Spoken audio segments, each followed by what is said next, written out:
Hey guys, welcome to the channel. I hope you're all doing well.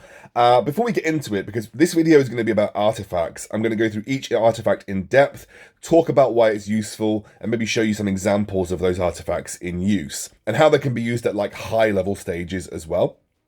I want to say thank you for everyone subscribing to the channel. This is my second channel, for those of you that don't know. I have a main channel called Excoundrel. I just tend to do sort of games that I'm into on that channel. At the moment it's Warcraft Rumble, but I decided for AFK Journey I'd create a second channel because I didn't want to like spam my main channel with this content that not everyone would be interested in. But everyone that has subscribed to this channel has been really awesome, and it's sort of, I never thought it would be successful, but it's doing really well, and I just wanted to say thank you so much for you guys subscribing. It does mean a lot to me because it's quite difficult to go into a second channel and start from scratch. But to see the support so far has been really, really cool. And yeah, I just hope I can keep creating content that you guys want to watch. So, for this video, this is going to be a video talking about the artifacts in depth, what they do, and then, like I said, showing you kind of what they can be used for. So I'm going to jump straight into it. And the first misconception that I want to clear up is a lot of people say that when they're looking at artifacts, you see those, the top stats, like the attack and the HP on Confining spell, for instance. Some people believe that those are account-wide across all of your artifacts, so it doesn't matter which one you have active, you're going to get all of those bonuses active at that time. That's not true. The only active bonuses that you're going to get is from the artifact that you currently have in play. I don't know where that rumor started. I just saw it on Reddit and just wanted to clear it up, that you only get the active bonuses that are on the artifact that you've chosen to use. So, given that we're on Confining spell, let's talk a little bit about Confining spell and what it does. Confining spell, you'll get access to this, I believe, in the Valduso Mountains if you're free to play. You can buy it from the shop, but it's up to you, kind of how you want to go about it.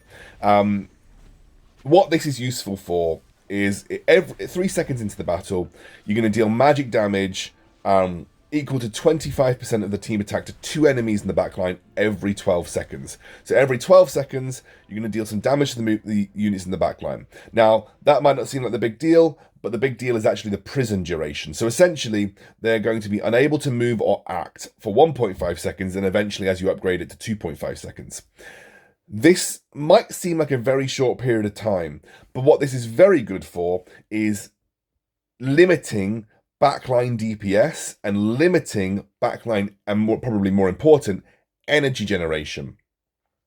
You basically can stall out really impactful ultimates from enemy backline members, or you can severely reduce DPS of enemy backline members by having the Confining spell active. It's pretty good in PvP. It's probably considered one of the most useful in PvP, but it's also very ubiquitously useful in PvE. There are lots and lots and lots of AFK stages, or sort of, I guess, story progress stages where there are some really annoying backline units, and just getting a few extra seconds in the battle to stop them from generating energy can allow your Cessia to ult the backline, it can allow your Valor to get onto the backline.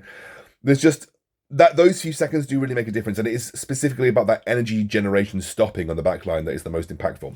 So I would choose this spell. I tend to choose this spell, so I'm going to adjust. I am currently filming from bed. I'm not actually in bed, it's just the comfiest place to film. Well, I am in bed. I'm literally in bed, but I'm not, like, in bed, if you know what I mean. Anyway, I tend to choose this spell when I can see on the backline that there's going to be some kind of problem heroes. Like, I see an enemy Cessia, for instance. I don't want her to generate energy. I see a Marilee. She'd be really annoying, single target DPS, etc. Those are the moments that I would select this, and this basically can help stop your tanks getting blown up super quickly. It can give you time to generate energy to deal with the backline. Specifically, if you're running a Cessia comp, this is pretty good. So that's where I would use Confining spell. Okay, that takes us on to Enlightening spell. So this is actually a slightly underused one, and I don't use this too often. The most time that you're going to see Enlightening spell get used is going to be in PvP.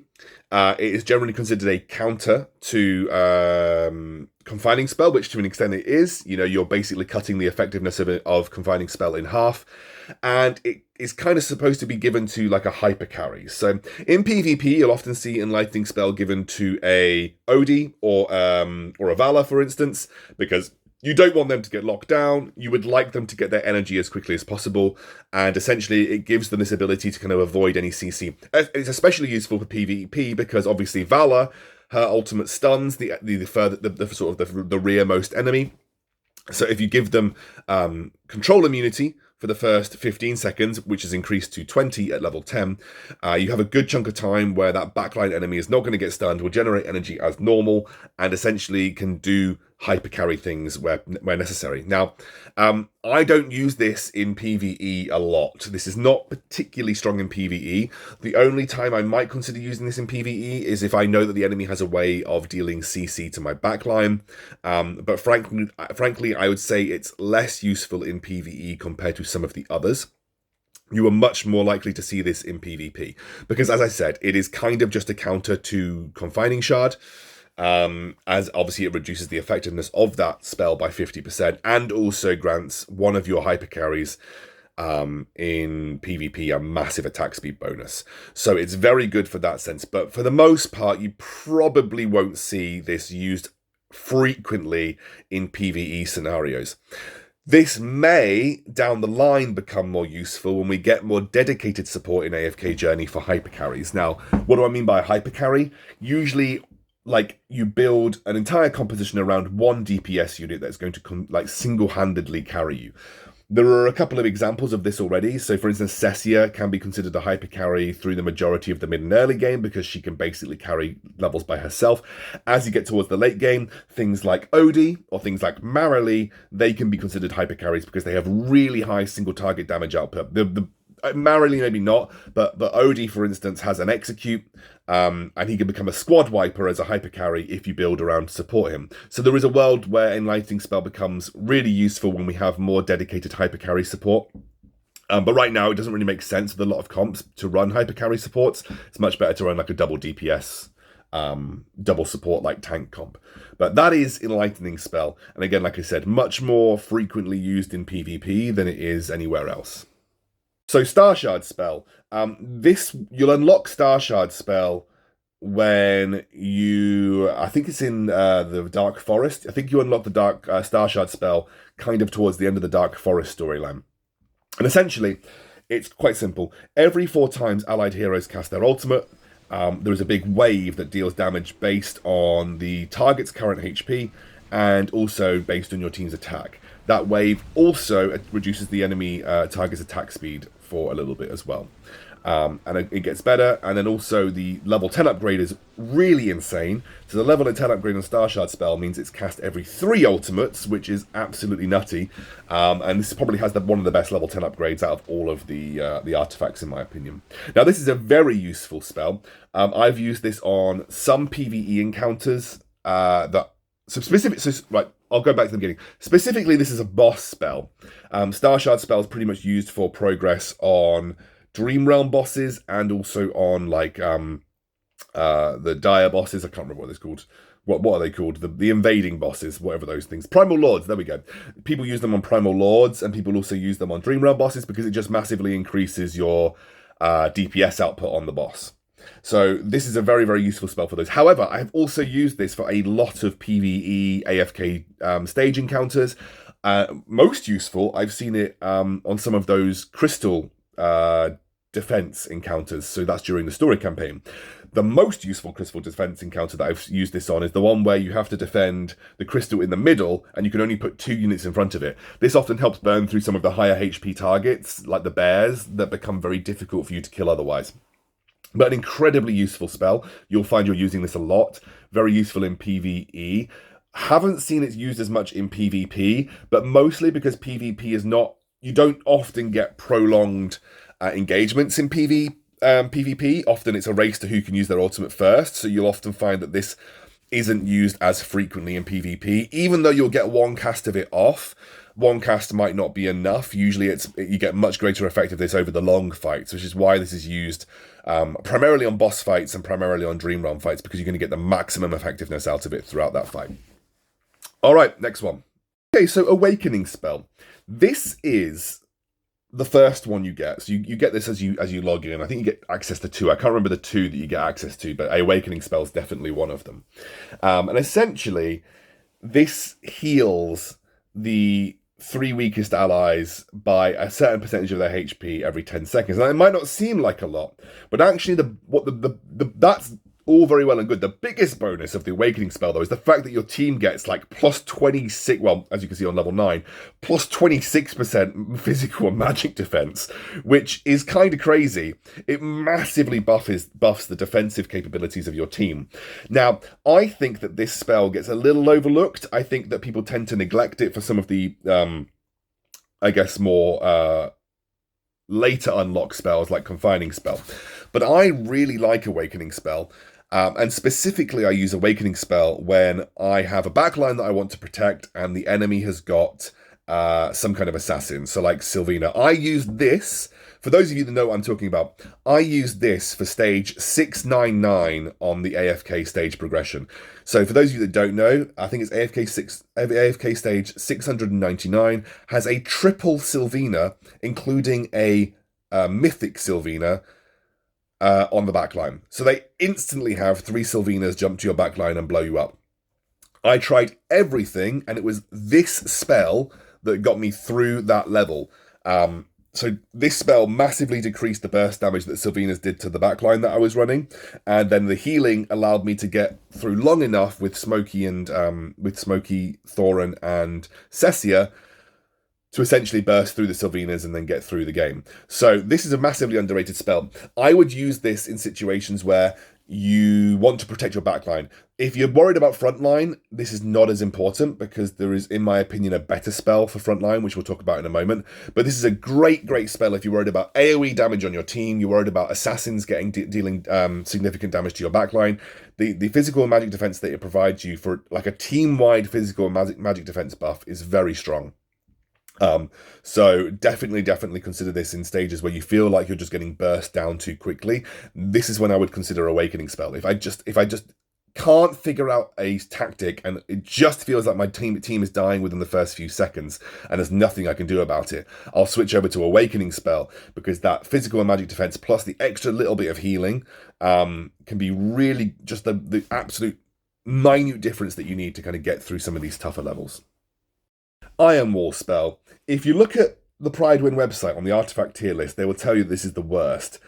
I disagree. This spell is the spell that has got me through the most AFK stages physically possible. Now, I know that a lot of people like to run, and I've done it on some stages as well. A lot of people do like to run the Antandra and Brutus compositions, which doesn't make sense to run Ironwall spell because it can only affect one target, at least until level 10. At level 10, it will transfer the buff to the next most front target, so it can be much more useful in a 2-tank comp. But this is my goated artifact for 1-tank compositions. I have a very high Ascension Thorin. I'm nearly at 3 what kind of treasure awaits us today? So, I like to run Thorin as my main tank. You can run Thorin and Tundra, it does work, but obviously you lose out on potentially having the Wilder bonus. Potions so, for sale. with this, this is the spell that I run for my 1-tank. 1-tank compositions definitely aren't as viable, and I think you need a very high Ascension tank to make Ironwall spell feel better.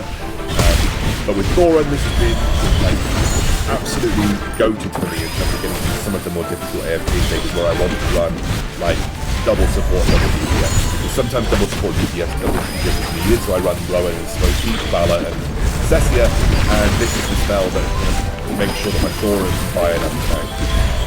I'm not saying it's going to be, comparatively it might not be as useful, it does only affect one unit on your team, so therefore, you're not going to get a team-wide effect from this, but for specific compositions, this is really good, and I found this to be very strong, getting through AFK stages where I was struggling to, especially when, I needed a high Ascension tank on the board, and because obviously just like my Brutus is like, I think it's just legendary, right? My Brutus is just, I've only got one copy of it, so Brutus will just die instantly in most of my fights, apart from his passive that gives him that invulnerability.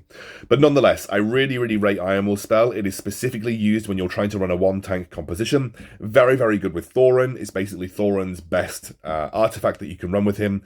So yeah, I think it's really strong, and you should definitely consider it if you're trying to run 1-tank compositions, especially on levels where running 2-tank compositions doesn't feel like it's going to get you anywhere because you don't have the DPS to get through it. So this is where Ironwall spell, in my opinion, comes into its own. It's just very good in those 1-tank compositions. Blazing spell. Here we go. That's the other one that you get at the start. I forget. It came back to me now that I saw it.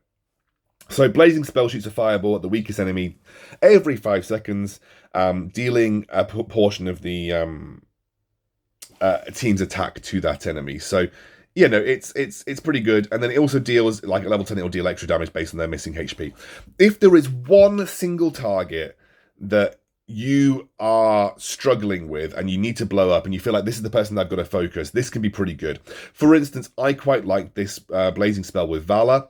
If you line blazing spell up with Valor, Valor will ensure most of the time that the target that's getting focused is the is obviously going to be one of the backline targets. This is very good in combination if you're running like an assassin heavy lineup and you just want that extra little bit of damage to ensure you're blowing up a key target on the backline, right? However, the disadvantages of this spell is that you've got defense penetration, so you're getting defense penetration to your team, which also means that your team is going to burst through the front line more effectively.